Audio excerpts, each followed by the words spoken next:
Hi, guys. Welcome to the Dot Wave Podcast. My name's Seamus. My name is Andrew. And today we're going to be talking about reference tracks. Andrew, do you use reference tracks when you're mixing?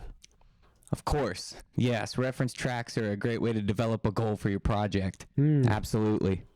Do you talk to your clear sight? Sure. Do you talk to your clients about the songs that they would like you to reference, or do you just pick the ones that you think would fit best? I feel like there's kind of a line there, but most of the time I'll try and get some information from them. I'll ask them what kind of production they want their music to sound like, bands that maybe inspire them in general. Yeah. That kind of like guide what they do musically. And that kind of gives me an idea on what things are going to sound like before we even really get there. I think that's smart because then you approach the production, with that in mind, and the sounds that you pick for guitars or for drums can be influenced by the reference, and you don't have to scramble at the last minute to fix things. And I think it also, minimizes the amount of revisions that you might have to do at the end. Yeah, no, it really does. It gives you that like straight line to follow, especially like you're saying with drums and guitars. You can really get some good tones just from using that reference track. Absolutely. What is a reference track that you used often? Like, what's a mix that you really, want everything to sound like? A mix I absolutely love is Crooked by Dealer.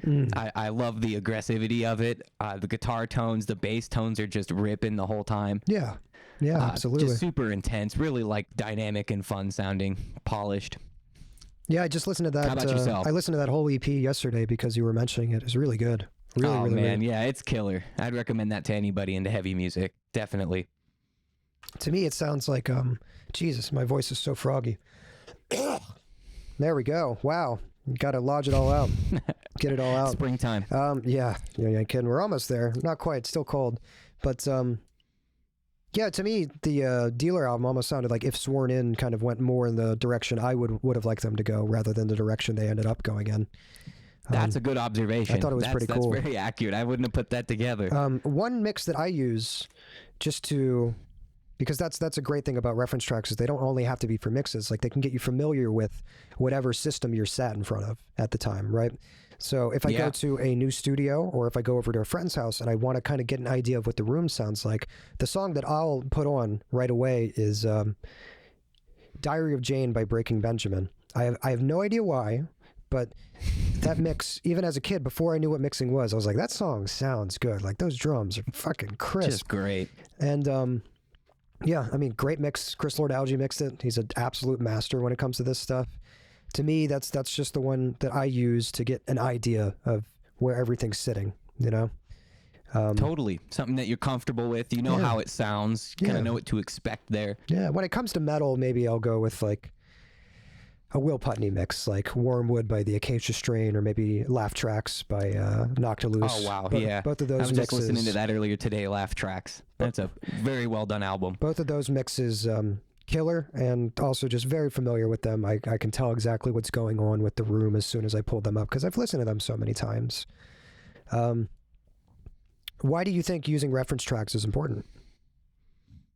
Well, I mean, otherwise you don't really know where you're going without a reference track. I mean, you can kind of know where you're going, but I feel like it just helps you hear things in an extra detailed way. You can kind of identify things that maybe you wouldn't have been able to do in your current mix without hearing someone else do it. Or maybe you'll be using a certain tool one way, but then you're listening to this reference track thinking, well, maybe I can use this tool this way and like get a different sound. It kind of pushes you in a more creative direction sometimes, and has a huge influence on and the overall quality and your creative process too. Yeah. Well, let's try to break that down because you brought up a couple of points there. The first one that you mentioned was that it gives you direction, right? And something that I noticed is like with my productions, I usually end up adding too much high end or too much bass, right?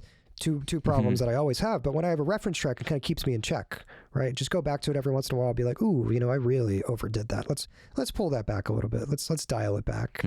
I find it helps me from making simple mistakes like that are probably a result of, just like most home studio owners, we're not working in the most ideal conditions. So things like this can keep our perspective, in check. Because what we hear in the room might not be like one-to-one with what the track is actually doing. So reference tracks are definitely a good, let's say, fail-safe or something like that. They keep you from making simple mistakes that you maybe can't actually hear properly in your room. I think that's very important. And without that too, throughout your mixing, I mean, you could just totally bypass those. That just damages your end goal. Yeah. It sucks when you get to the end of a mix and you get through mastering and you realize there's way too much high end or way too much low end, because then you have to go fix it in the mix.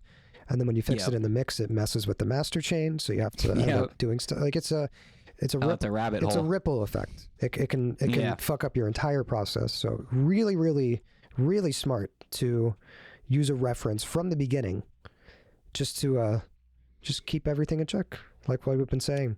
The other thing that you brought up was it forces you to experiment with the tools that you have, which I think is a great point. It's something that happens every time I use a reference track, or a new one especially. I'll notice details about the production and I'm just thinking like, how did they do that?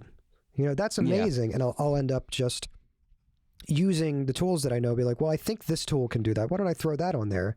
And sometimes it doesn't work, but other times it's great. I mean, I think we mentioned last podcast, or I was saying that I was using Wormwood by the Acacia strain, and I was noticing that the cymbals did like this pumping kind of thing. I was like, that's fucking killer. I ended up using a transient designer on overheads, which I've never done. And I would just increase the attack and lower the sustain, so it would just jump out at you and then sit. And I thought it was effective. It got it to sound much closer to the reference. And now that's just a tool that I have in my toolbox, right? Like that's just something I can pull out because I know it sounds good. You learn tons of new techniques. I think it also puts you in the mindset of the person who mixed the song. Like you can hear the level of detail that they're hearing things. You can hear how they crafted their tones to get things to fit. Just everything. Of course. You know? Which is cool.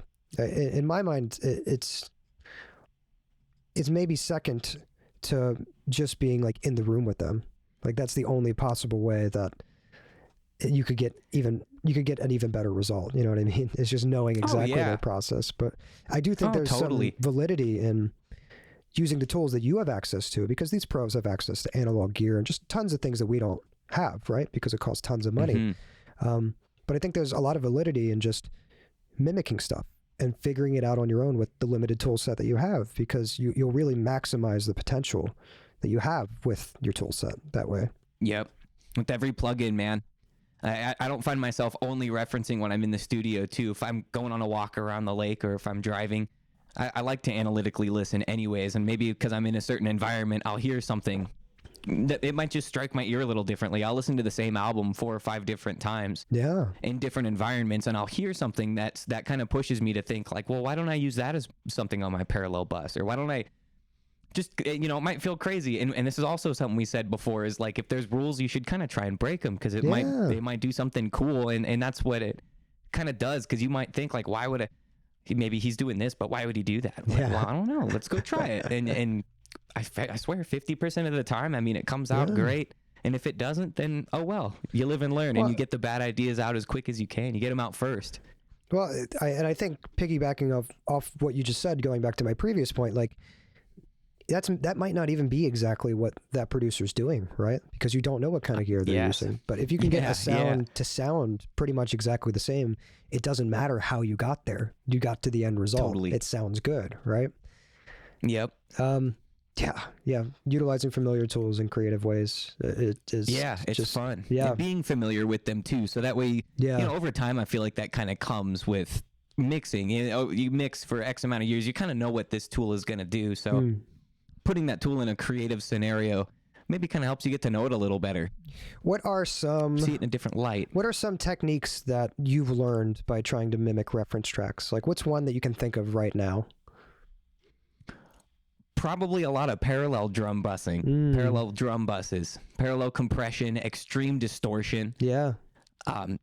Maybe this wasn't totally referenced, but once I heard what the technique was, I would listen for it to get your drum rooms to pump really hard, to distort them and just fuck them up. Like, get them really dirty and pumpy and gross, and just blend them in, maybe make them a little more snare focused, and it just adds this huge amount of depth to it. Yeah. And certain records kind of put off that depth differently, and that's after I heard about that, that's when I started paying attention, thinking, man, like, their drum room sounds really distorted, like they must have distorted that. So I'll go home and I'll distort it and blend it in, and it sounds cool. It's just a huge decay of gross air. Yeah. It's fun. Oh, I love doing that. On the way in, I squashed the piss out of like a mono omni room. Totally. I go through my my art channel, and it's got a pretty decent compressor on there, and I'll just squash it just till it's pumping, and it's just gross. But then you just blend that in a little bit, and it's like, wow, it makes it sound much more like the drums in the actual room versus just, dry drums where it's just shells and overheads. It adds a lot of life to it. Uncompressed rooms they don't hit the same anymore. Yeah. Maybe for a certain focus, but really for energy and that impact and the intensity. Yeah. Oh, and like I was saying, it doesn't need to be so high up in the mix that you even notice it if it just does its job, right? Yes. Like exactly. Part of mixing is being subtle about things. Not always, but it's a lot of little stuff. Yeah, yeah. And if you make a crazy big move like that, it probably won't take a lot of that track to drive the point home. Yep. How about yourself? What's something cool you've learned through referencing?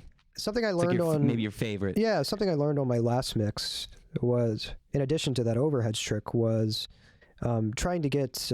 I use MIDI drums for this project. The band didn't have a drummer, so we were like, okay, we'll use Steven Slate 4 or whatever I had at the time. And in order to get those samples to sound like Will Putney's drums, what I ended up doing, I usually would use high and low shelves. Like, that's pretty normal for me. But I ended up doing just wideband boosts on both the high and low band. So I would high and low cut it, right? And then I would use that wide band to actually shape that high and low cut filter more. And it helped me get the sound that I was looking for. Yeah, because when I was using shelves there, it just wasn't really working. Now, maybe that's because the Slate samples may already have been boosted with a shelf, right? Like we have no idea what's happened to those samples on the way in, and they've definitely had a lot of processing done. So, but it's just fascinating. It's a technique I never would have used before, and now I use it a lot. For example, I have a part-time gig at a church doing a live and stream mix for them, and we have a limited EQ there. We have 4 bands, so we have high, low, and then 2 mid bands. And then if I want to use a high cut, that actually takes the place of the high band. For some reason, the low cut doesn't take the place of the low band. That's separate. But like, if I want to have, a low pass filter, it's going to take the place of the high band. So I really only have 2-3 bands to work with on any track. Wow. And what I've been doing is just like I said, I would use, bells to shape the high and low end, and it's working really well. It really is. That's super minimalistic. Yeah. I feel like that's another part of mixing. Over time, you realize less can be more. Oh, absolutely. Yeah. It's not about making a ton of moves. It's about making the right moves. Yeah. Yep. No, it's not to say that, you can't EQ the shit out of something. Like, for example, I think of Daniel Braunstein's Nail the Mix when it comes to Spirit Box for the Holy Roller song. You look at that and he has like 6 instances of Fab Filter Pro Q on, each with like 10 different little cuts. It's like, so you can get really detailed with it if you want. And maybe maybe it works for you. I think that mix sounds wonderful. So maybe it works for you, right? But trial and error. It doesn't hurt to try. Maybe that's something that he thought from a reference. Sure. Maybe I think that's the comb filtering, isn't it? Something like that. Oh, comb filtering's more extreme than that. But yeah, he's just doing little tiny cuts. He's not taking out that much, but little half dB cuts here and there with thin bands. I got you. Huh. And but it made out good. Huge difference. Yeah, that mix is huge. Definitely. So big. Smacks. And it's also like somewhat unique for a mix in metal. Like the top end of the snare doesn't sound like the tick that you would get from other snares. Like whatever sample he used has like, it's hard to describe. It almost sounds like a little explosion. It's kind of crazy. It's bombastic. It's kind of crazy sounding. Yeah. So totally. Yeah, I don't think there's a right way to do anything. Right. I think it can be done in a number of ways, but I never would have learned that technique had I not used a reference track there. That track, it also made me realize that I was overcompressing things. Based on using that reference track, I noticed like anytime I tried to compress some of those drums, because the Slate drums are already compressed on the way, and it's like I couldn't do much of it. If I did, it would just take away from the snappiness. And if you know anything about Putney, which I know you do, his drums are snappy. They are punchy. They're just like right jumping out of the speakers. And I know he does some crazy parallel processing with them as well. But stuff like that. I learned a lot last time I tried to imitate him. I also learned he's fucking wizard, because the level of detail he's hearing things at, I'm blown away. Absolutely, man. He's God tier, no doubt. Yeah. And on compression too, on drums, that's another thing that I figured out as well with listening to a reference track, is I just don't compress my kick drum much anymore, or my snare. Yeah, what's the point? But that's going from SSD4 samples. Yes. They balance better without it, and when I do, it's too much punch for my ear. It's something I don't like, and that's what I noticed in that Dealer record, was that their drums, they don't snap so hard. They just feel more like good, wholesome thumps. Yeah. They're pushy more than snappy, I feel like, you know? So that kind of got me to stop compressing so heavily unless it's parallel. Yeah, absolutely. I firmly believe in that, in only compressing as much as you need anymore, and it just takes the life out of something. Yeah. I overcompressed for a long time. We were just talking about this the other day, where when you're learning compression, and when you learn like any new tool, really, you're kind of excited about it, so you really kill it with it every time. Yeah. But compression was a big one. I would listen back to some mixes, and I just think like, oh my goodness, dude, like that's so bad. Everything's pumping. My master's like pumping. It's awful. I think I also used to master too loud, especially with how Spotify is now with the -14 LUFS rule. And it's not like you're supposed to follow that for everything. A lot of metal sounds good if you just push it until it glues properly, right? But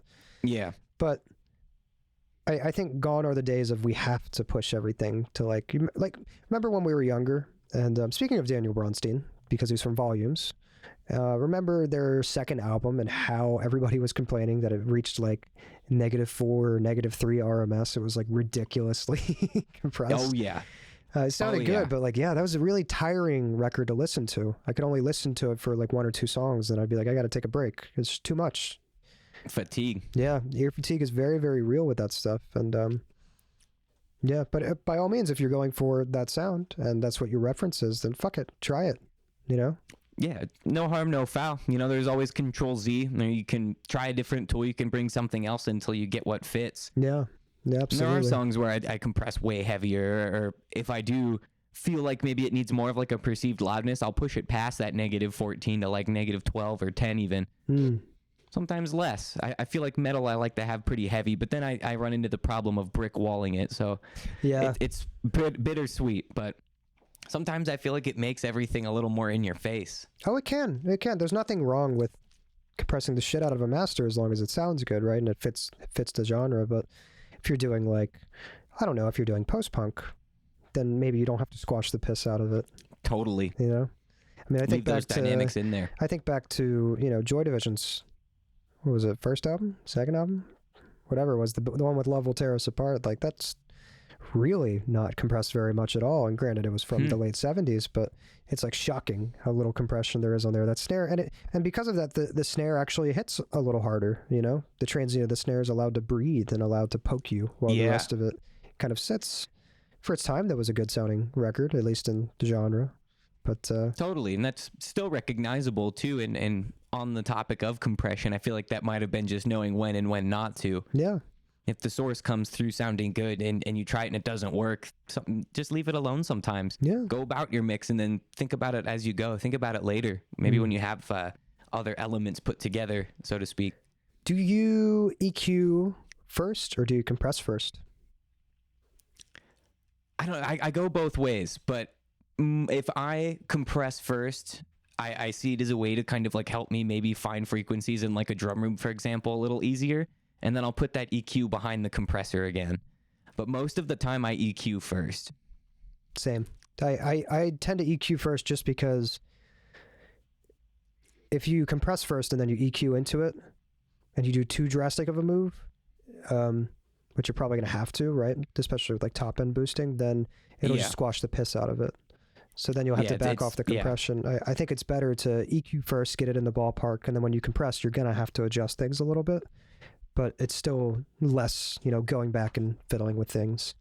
Oh, totally. Yeah, I agree. That was something that I heard from Buster Oderholm was I hope I'm pronouncing that right. I think it's Odenholm. Yeah. Odenholm? Odin okay. With a D.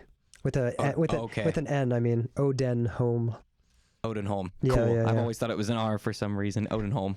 He's very talented. He's also God tier. He is very good. Really but good, yeah. on his nail the mix session, he would compress and then EQ his room. So I just started trying that. Now, this was like a year ago, probably. So I kind of just took it with me. Yeah. Yeah. I mean, do you a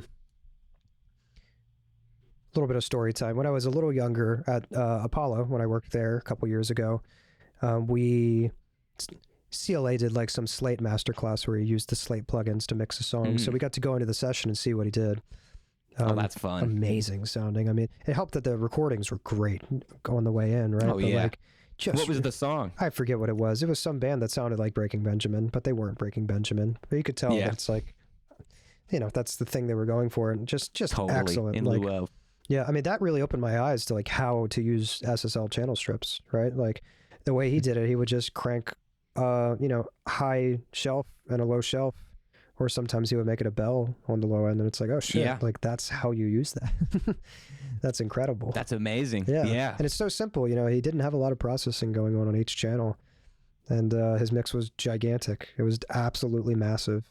And also he used, he wouldn't always use 4-to-1 or 2-to-1. Sometimes he would just go in between to some weird ratio just because he didn't want to hit something quite as hard. And I thought that was fascinating too. I never saw anybody use like 3.5. I was like, huh. Yeah. It's interesting, Hey, it works, man. Yeah. It does what he needs it to. Absolutely. Yeah. Isn't that low shelf and high shelf boosting? Isn't that called like New York processing or something like that? If it's done on like a parallel bus? No, New York processing is simply the act of parallel processing your drums usually. That's New York compression is parallel compression. Okay. So, I thought it had something to do with the shelving. No, I've seen that before, and I'm like, that's weird. I've never really. I guess I've been New York processing the whole time, but I thought it had to do with those shelves on that parallel bus. No, simply has to do with just the parallel, the act of doing things in parallel. Cool. Yeah. Okay. Yeah. Shit. With referencing. I feel like we just fucking nailed everything and we're 25 minutes in. Uh-oh. I know. Uh-oh. All right, well, since we just blew through that topic way faster than we thought we would, we're going to bring in another topic that sort of fits with this. We've already kind of touched on it a little bit, and that would be experimenting with your process, which reference tracks certainly help you do, but we're going to dive into other ways you can experiment. For me personally, especially when it comes to things like live drums, guitar cabs, my favorite thing to do is just experiment with mic placement. Get a drummer in the studio one day, have him just be down to hang out, give him food or something, feed him whatever he wants, and just experiment with different ways to set up your overheads, different microphones on each shell, putting things through different pieces of gear. And you over time, you'll figure out things that really work for you. And you'll figure out things about your tools that you might not even realize. Like, I used to always use an SM57 on snare. Everybody says, SM57 goes on snare. Sounds great. That's the mic. And I thought, okay. But I always had trouble with, 57s always had a little bit of harshness to them that I didn't really like very much. Yeah, a little bit. So I tried using a couple things. We tried two mics, an Audix i5 and an Audix D2 when I worked at Apollo. And personally, I found that the i5, I loved it. The top end was still there, but it was a little smoother. It wasn't so gross.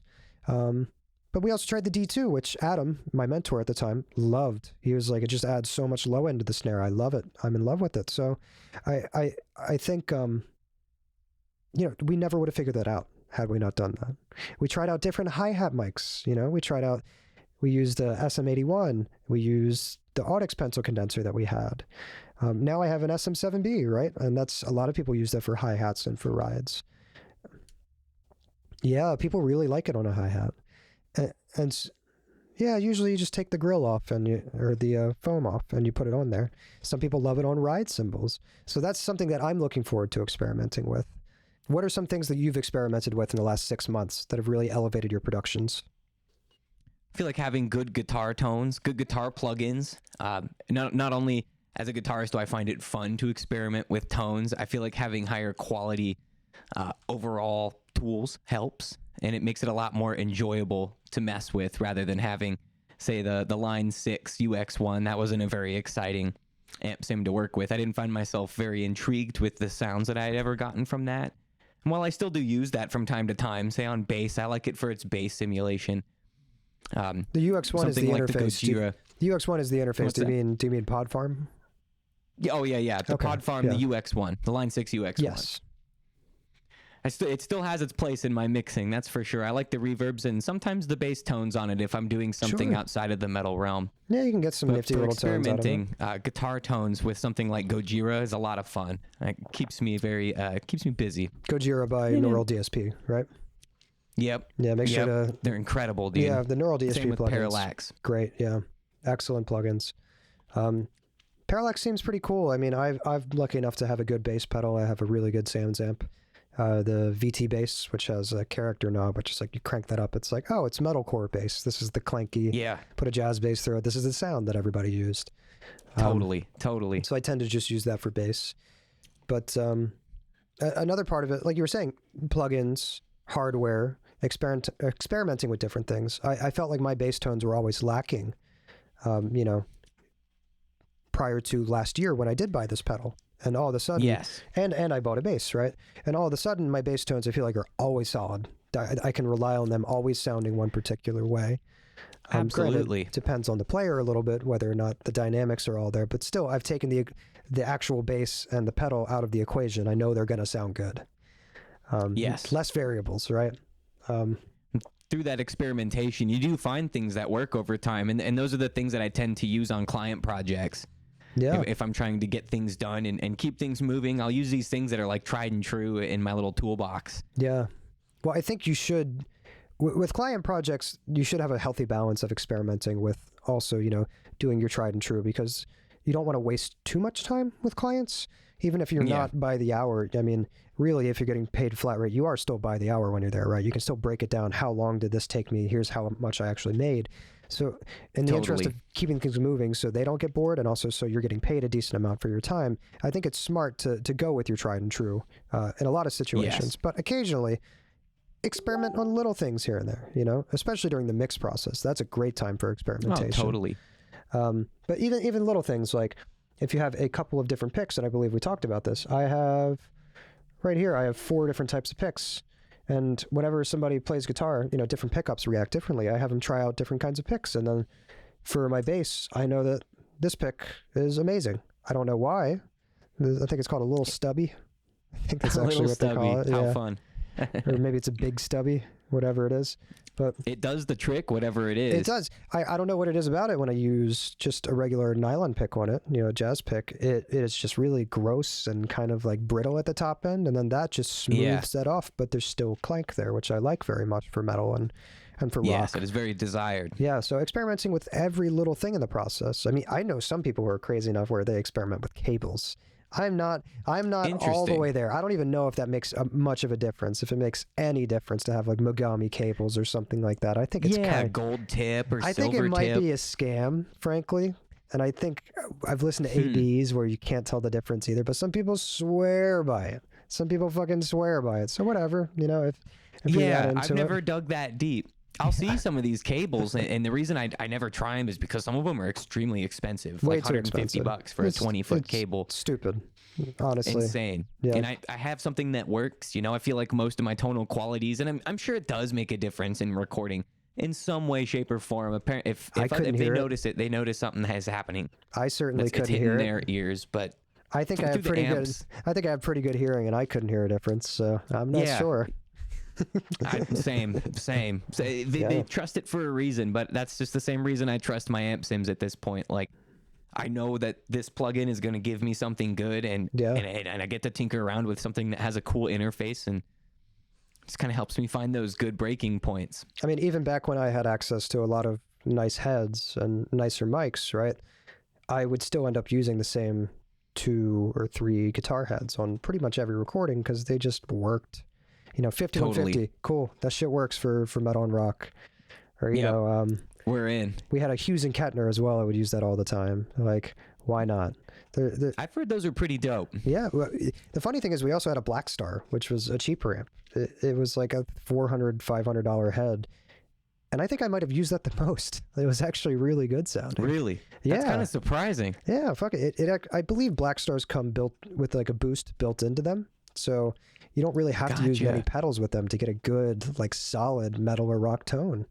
Yeah, that's exciting. That's pretty cool. I didn't know that. I was genuinely surprised by how good it sounded. Fuck it. Yeah. If it works, right? No reason to totally. You don't have to use the expensive gear all the time if the cheaper thing gets the sound that you want. Yeah, and that's like, I guess, kind of the beauty of budget work too, because you can find these ways to make things work. Yeah. You'll get this thing because you can get it, you can afford it, and you need an amp. Say, for example, I got an orange Tiny Terror at one point with like a knockoff Ibanez Tube Screamer, and I got it to sound pretty good. Yeah, not bad, not great, nothing I would like go after now, but yeah, it was cool, and it was like a $200 setup. Yeah, well, I think part of experimentation is it comes from the limitations of your gear, right? Like if you don't have tons of gear at your disposal and the best everything, then you're gonna have to make do with what you have, and you will find your unique sound by doing that. Yes. You'll find things that nobody else thinks about. I remember, I think on a lot of Muse albums, they used to use a little like 10-watt fucking garbage amp on for all the guitars. That's amazing. Because it just had this great tone when you just fucking drove the shit out of it, Yeah. So yeah, you're pushing these tools to their limits too, man. That's kind of where like some of these things that I know now came from, like just like you're saying. It's the same thing, just living with what I've got and making the absolute best out of it that I can. Yeah, absolutely. While it's important to stick with your tried and true in some scenarios just to keep things rolling, I do think that you can't treat every mix exactly the same, and you need to experiment and change things in each mix, because otherwise, one, I think it gets fucking boring doing the same thing all the time. Oh yeah, the monotony kicks in just like any other kind of work. And two, I think that if you don't change a single thing from mix to mix, then you're basically admitting that your mix is perfect. And I don't believe any of my mixes are perfect. No, they're never going to be perfect.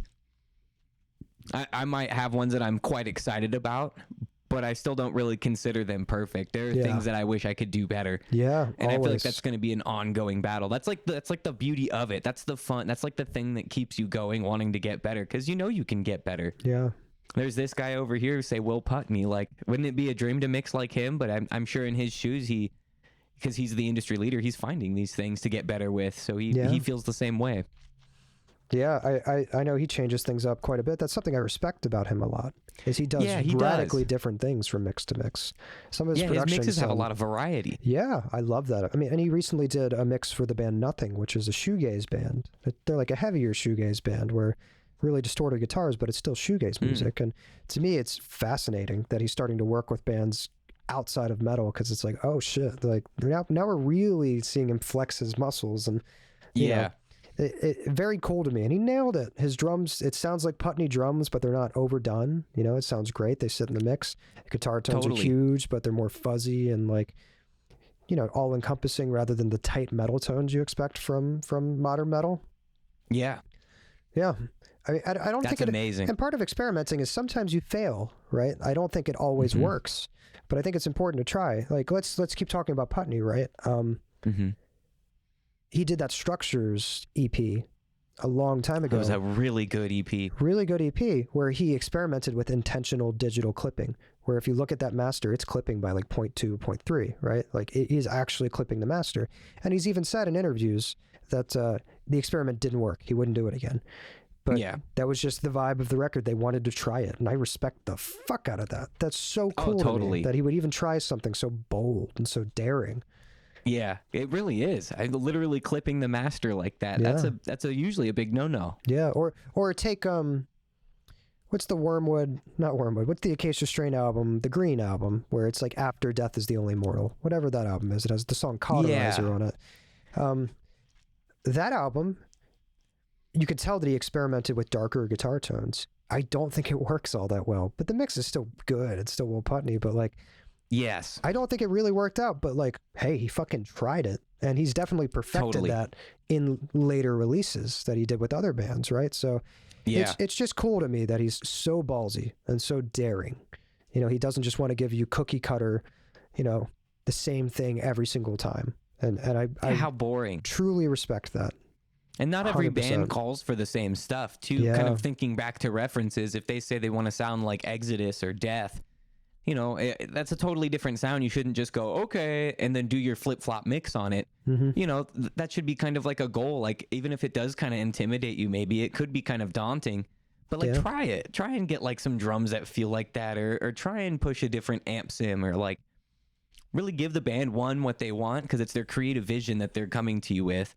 Yeah. And two, get out of your box. It's healthy. It's totally good for you. And if you do nail it, like, that's such an invigorating feeling, especially when it's outside of your typical genre. Oh, it's the best. And you do something totally different. You feel so happy and excited. It's a huge dopamine rush when you nail Massive. something like that. Not only because it feels good to please people, but because now, like we said in the previous section, now you have those tools in your arsenal. Now you know how to do that moving forward, which is so cool. I mean, I've worked with. Last year was a lot of metal, you know, and I worked with a lot of metal when I was younger as well. But in between, you know, a lot of years in between, I was working with softer rock, I was working with rap, electronic, which I still work with quite a bit, all over the map. You know, I think the one genre I haven't done is country, and I might have a country album this year. So we'll see. That's amazing. Yeah. Wow. A guy's talking to me about coming in and doing some like country rock kind of stuff. So fuck it. Why dude, not? How exciting. Yeah. I think a lot of the skills that I have in metal and rock kind of transfer over, but you know, I worked on jazz in college quite a bit. You know, we recorded jazz, we mixed jazz. That's a totally different ball game. I'm sure. You're really not supposed to compress things very much in jazz. If you do, the musicians start complaining. They're like, I controlled the dynamics. I played it that way on purpose. So, that makes total sense. Hugely different. Yeah. Completely different. That's a trip to think about, though. At the same time, like what you said, like, yes, it does make sense, but how do you control things in that way without saying compressing? Just automation, maybe? Automation. Volume? Automation certainly helps, yeah. Or I think a lot of times a good practice is you mix for the loudest part in a song, right? So you find where everything is at its most bombastic, make it work, and then from there you can kind of strip back things. So you don't have to do new things. You can really just scale things down. That's really cool. Whenever I get a metal band, for example, I'll usually start with the chorus or the breakdown, and I'm like, let's make this smack, and everything else will kind of fall into place fairly easily after that. You know, there's always that one part of the song that I find myself on first, or really paying a lot of attention to. Yeah. From there, it's maybe something like automation. Yeah. You can just volume automate things after that, or, you know, bring just simple things, bring room tracks down during verses on drums, or, you know, bring the guitars down slightly during verses, just little tiny things. Bring the vocals down. Totally. Maybe automate a parallel bus with distortion on and off during the chorus on the vocals, like, you know. Yeah. Simple stuff, but it adds up. It makes the song have a lot more movement. It does. Yeah. But to me, that's the simplest way to do that. Effective, though. You know, back to the point of all these small things build up to create a lot of life and movement in the song. It can be a 1 dB boost on this one kick drum, and it hits different. It hits harder when it comes in. It's amazing. I've had plenty of mixes where a 0.2 dB or 0.1 dB change dramatically made the song sound better. You know? I believe it, dude. Sometimes it's with a wide band, and it's just like you add just a little bit or take a little bit away. It's like, oh, all of a sudden this isn't poking me, or all of a sudden these are sitting a little better, or all of a sudden the guitars are where they need to live. Like, tiny little changes. Super good. And the more often you mess with these things too, when you go back and listen to other producers' music, you hear these things. You'll hear those automation bumps, and you'll start kind of picking up on like those extra textures or extra layers. Yeah. Just those extra moves. You're like, wow, like people actually do that. And I hear that this time. Something new I've been experimenting with is tempo changes often. Like even in the same section of a song, I'm trying to emulate how a band would actually play it when I'm demoing something out. Yeah. So I have this one song where it'll gradually get slower going into the breakdown, you know, and then it starts at a slow tempo. And then the second section where he starts double timing the cymbals gets a tiny bit faster, like 2 BPM. And then by the end of the breakdown, as we're about to go into another section to add tension to it, I slowly start ramping it up. Like maybe 5-10 BPM over the rest of it, right? But it just like adds tension, and then the next section comes in and it's even slower and it just pulls back, right? That's like, really cool. All these little things add movement to your song, and after you notice it, it's so hard not to notice it in music. After you know that like all these songs that you liked are probably because they're doing subtle tempo changes rather than just, here, it's at 120, just leave it alone. Like, that's so boring. So boring having it at 120. Yeah. Yeah. No, you brought that up like 2 or 3 weeks ago. I don't remember what I was listening to, but there was a part that caught my ear that I thought, hey, they're doing that. There that is. That's kind of cool. Yeah. Absolutely. I've heard it. Absolutely. I've heard it quite a bit. Totally. I never would have thought of that. I've always written songs that just, maybe I'll have a drastic tempo change, 120 to like 90 for a breakdown, or maybe the 90, whatever, just something significant for heaviness, but never like those small nuances. Yeah. Well, if you look at like the tempo map for this production, it is like every couple of bars, something's happening. Sometimes it's a little up and down, like, wow, getting a little faster, getting a little slower. Other times it's just simply like, little things. Where you're building up to something, and then when it comes in, pump it up by 1 BPM, because the band is probably going to get excited when they finally come into the thing, right? That's probably how the band would actually play it. You can go so really far with it. It's so easy to be neurotic about this stuff. Oh, dude, and absolutely. overdo it, but like, just the amount of detail you can see in music once you know to look for it. It's staggering how much detail there is, but you would never find it if you didn't experiment and try new things. Very true. Yeah. I think we've said this before, but I think in audio and in music in general, rules aren't really rules. They're more like guidelines, right? Mm-hmm. So once you know those guidelines, that's when you can start to break them, And totally. I do it with everything. I do it with the EQ moves I do it with compression I use. Sometimes I'll use plugins that don't even seem like they would work in a certain scenario, but they give me a certain sound.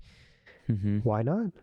Just experiment, see what works for you, and then like think about it critically. Why does this work for me, right? And if it gets you the desired sound that you want, then cool. Anytime I run into a problem, I think audio is mostly a troubleshooting, right? You listen to something, you're like, this sounds wrong. Here's why it sounds wrong. Here's the tools that I have that might possibly fix it. I know that this tool can add air to the top end, and this sounds very dull. Sure, let me reach for that. Will this work? Try it. Boom. Yeah, usually works, because if you know your tools, like you're not going to make a mistake reaching for something generally. Of course, yeah. That also comes with consistency too. You got to use your tools often to really understand them, especially at a beginning level where you're kind of, I guess, susceptible to what other people are saying. You'll watch these videos of people EQing their kick drum, so you might go and do the exact same thing, but maybe you didn't notice that EQ adds like some grit. Maybe it's run kind of hot, or maybe it does add top end by just having it on. I mean, colors the sound. The more often you use it, the more you're gonna, when you click bypass and reactivate it, you're gonna think, wow, like that's actually doing something. And it's taken me 3 months to figure out that it's doing that. I had no idea. Yeah. Oh man, the first time I was shown a tape plugin, my mentor like A/B'd it a bunch. She's like, "You can hear that, right?" I was like, "I can't fucking hear it." It took me a while to be like, "Oh shit, that's what that's doing." I guess subtle, but like when you hear it, you're like, "Oh, fuck, that's cool." Yeah, most of those things are small like that too. Yeah, it's nothing massive. It's like the same with the Waves Puig Tech.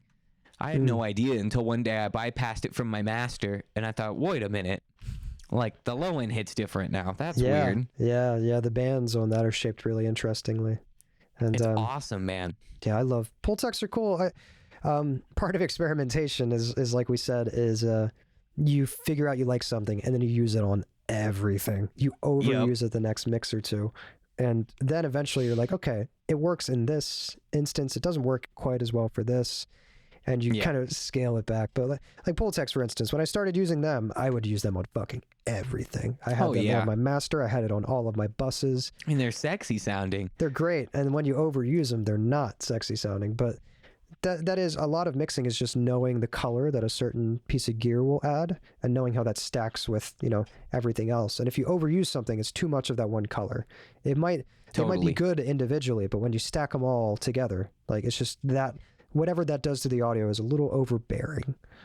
It can be. Absolutely. I definitely was like That's when that things start feeling just overprocessed. Yeah, when you overprocess stuff, it loses its sheen. It kind of gets muddy almost. It's strange what overprocessing in digital does.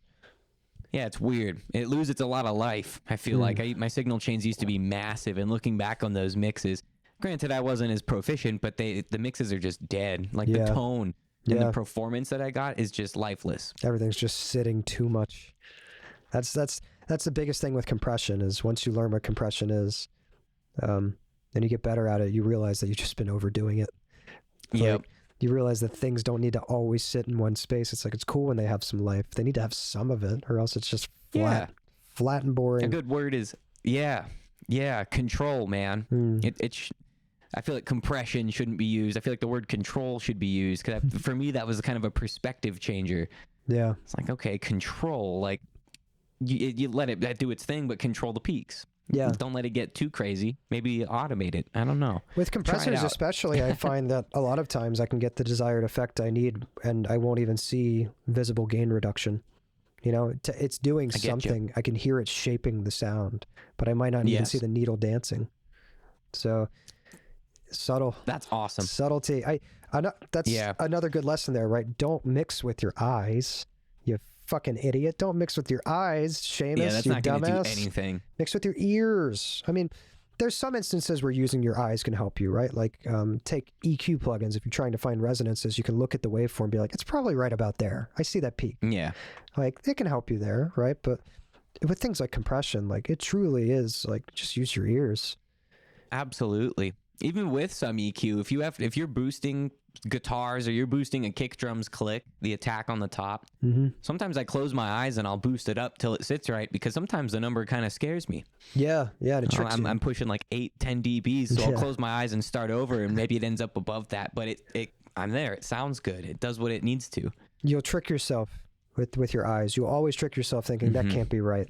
But it's like, who cares what you're doing? Just like we were saying, there's no rules. Who cares what the fuck you're doing? Make it sound the way that it should sound. Absolutely. And most of the people that you're watching who are only making these 2 or 3 dB boosts have already recorded into EQs and compressors to get the sound pretty much there before it's even in their hands. Yeah. I think templates are really cool. I know we've touched on this on a previous podcast. I think templates are really important for maintaining a fast workflow. I don't always use them, but templates for, let's say I have a template for my SM7B that I know sounds good, right? Or it's over here. It's usually next to me. I have a template for my SM7B that I know is a great starting point. So I'll usually pull that up when a vocalist is going to use it. I have a template for my Jazzmaster that I have like 2 of them. I know that that's a great starting point for that guitar for different types of tones. Same for a heavy tone for my Charvel. Like, things like that can really help. But I think people all too often get stuck in this box with templates where they think that they can't change the template at all for some reason. And the reality is, like, every production is going to be different. The drum tones are always going to be different. You should be thinking outside of that box. You should be experimenting and trying new things every single time. Yeah. I have no problem with having something as a starting point, though. I think it's important to point out that it's like we said, if you're not improving from mix to mix, what's the point? If you're not changing things, I don't see the point in doing that. No, not at all, dude. And exactly like you said, it's cool having a starting point. You don't have to load up all those plugins, and maybe you don't have to use so much of a thought process to get the sound to be where you want it to be, but that should just kind of help put you in a spot where you can more confidently experiment with things and not feel like you're losing out on time or losing out on this, whatever variable it is that you're losing out on, say. You don't have to worry about that as much because you're kind of there. Yeah. Then from there, you can start doing things like transient designing this or using JST gain on this. Yeah. And really just teasing things around. Something that I used to not do, but I do now is some people transient design at the end of a chain for like snares and stuff. I like to transient design right on the way in. Like, why not? On the way in. Yeah, and use that to shape the sound right away. Not on the way in, sorry. Like, first thing. After I get everything edited and, it's all phase aligned and stuff, of course. I'll add a transient designer on the snare right away because that's going to affect how it hits the compressor later if it's shaped differently, right? That's really cool. So you can almost use it like an EQ and save yourself from having to EQ more. And I think that's really interesting. That's awesome. I use the Waves multiband, but you could also use Transify by JST, which I also own. I don't know if I have that installed on this computer. I don't even remember my old JST account. I don't know if I have access to that plugin anymore, but I do technically own it. It's somewhere. It's a nice one, man. I could never get a great sound out of it, but I think that was more user error because I was younger. I bought it right around when it came out a couple years ago. I gotcha. I don't think that had anything to do with the quality of the plugin, but the Drumforge plugins seem even higher quality, and they have oversampling as well, so it's like cool. Ooh. Yeah. You're using that, aren't you? No, I don't have any Drumforge plugins. Okay. I thought you were using Drumforge. No, I've been using Get Good Drums, which is Nolly's. Drumforge is Joey Sturgis and Joel Wanasek's company. Get Good is Nolly's and Matt Halpern's, I believe. Yeah, those are great samples. Those sound beautiful. Great samples. The compressor smash and grab is amazing. That's another thing we haven't touched on. New plugins. Like every time I get a new plugin, I just fuck around with it a lot. I want to see what it works for, I want to see. And, maybe it's not great to always reinvent everything that you do, I do that quite often, which is like probably not that smart, is I'll get new tools and I'll just want to just use them. I won't use like any of my old tools or very little of them, and my next production will sound radically different. But yeah, I'll do that, and I always find myself coming back to a happy medium where I'll use the old tools in places that I know that they work really well eventually, and I'll have the new tools fill in the gaps. Like they'll do the things that I thought were really cool about the next production. Yeah, dude. Absolutely. Is that smart? That's the pro to it. Is that smart? I don't fucking know, but I like doing that because it's exciting. I just like fucking with stuff. Yeah. New plugins, man, they are exciting. Yeah. And to reinvent is kind of fun. Yeah. You achieve a new sound. Something might hit a little harder than the last one, or maybe something just feels a little more tucked in than the last one. Yeah. And then you do find that balance over a period of time. I sent you a mix I did where I replaced some of the compressors with the smash and grab from Get Good Drums. Yeah. And I used Soothe too, which I had recently gotten. And I replaced the master limiter with Ozone. And I think it actually turned out cleaner. Like it's just sounds better. Like it's less compressed. The drums are punchier, a little more air on them. Soothe kind of took care of the harshness of the guitars and stuff. So it's cool sometimes to go back to old productions and identify the problems that you think that production has and try to use your new tools to tweak it. And, it's a lot of fun. It'll let you know whether or not those tools actually work for that scenario, right? Really fun. Yep. Something I've been using a lot is I'm trying to find a place for it is some of the AI tools that I got, right? Like a year or two ago, I bought Track Spacer, which is an excellent sidechain plugin, which is just wonderful and transparent. I got Smart EQ3. I have Neutron by Isotope now. Both of those do cool things. I like their algorithms. I think it's probably cool using a combo of both of them because they're both set to think of sounds in a different way, and I think they work better on some sources than others. Totally. Golfos, amazing. Golfos is amazing.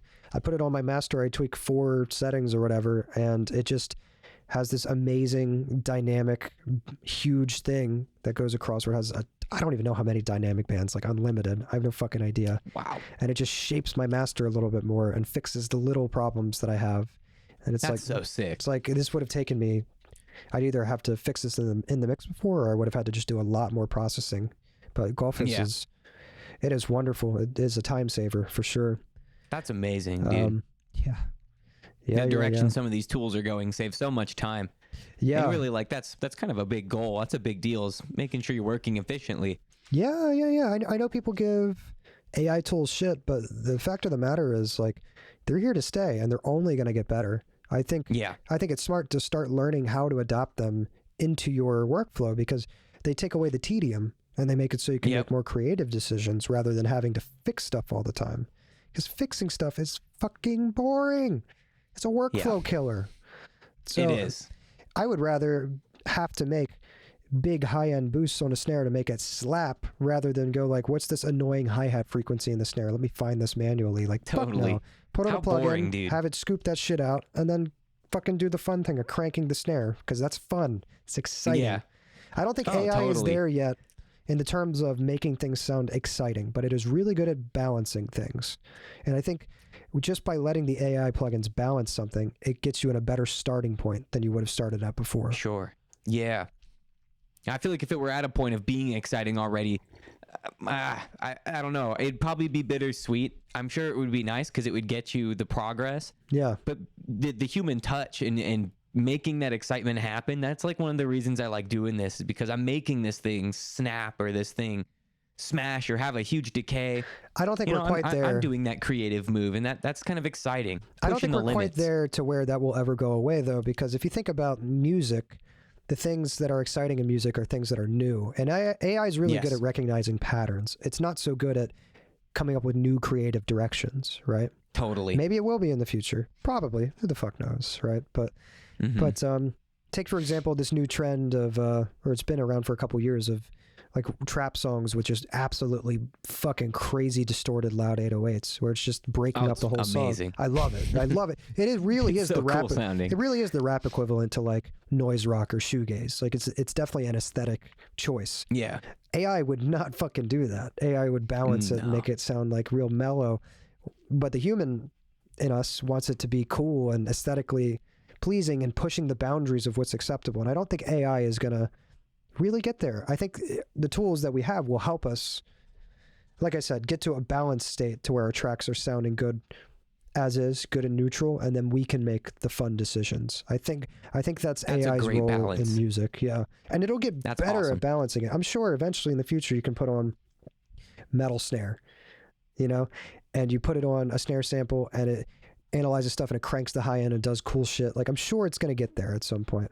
But is it ever truly going to be able to know how much to compress a snare to get it to sit exactly and thump you in the chest? Like it'll get it close, but the human touch is like, I don't know, because music is all preference, right? Like, is it ever truly going to... Wow, did my camera just fuck up? My camera fucked up. Wow, I think it's because I got a text or something. Let me see if I can fix that. I'm getting a fucking phone call. Oh no. Oh no, bad timing. Really bad timing. Yeah, there we go. Yeah, I don't think AI is going to get to that point, though. What an absolute mess, is it? No. Who's to say, you know, with all the subjectiveness to it? Yeah. Excuse me. How to get it to sound great. It might be one person opposed to the other. Yeah. And production kind of helps put it into that person who does like its lap. Yeah. I feel like a computer can't just do that. AI is great at imitating. It's not great at pushing the boundary. Yeah. And that's the fun part of it too. You know, that's what would be kind of like a turn away. Is it just being able to do that? Like, then why would we be here? What would be the fun in that? We've been outsourced. Well, my camera is all fucked up now. The angle. Oh man. Oh well. What are you gonna do? In all honesty, I think we're just about finished with this one. I think we can wrap this up. We're hitting 40 minutes here.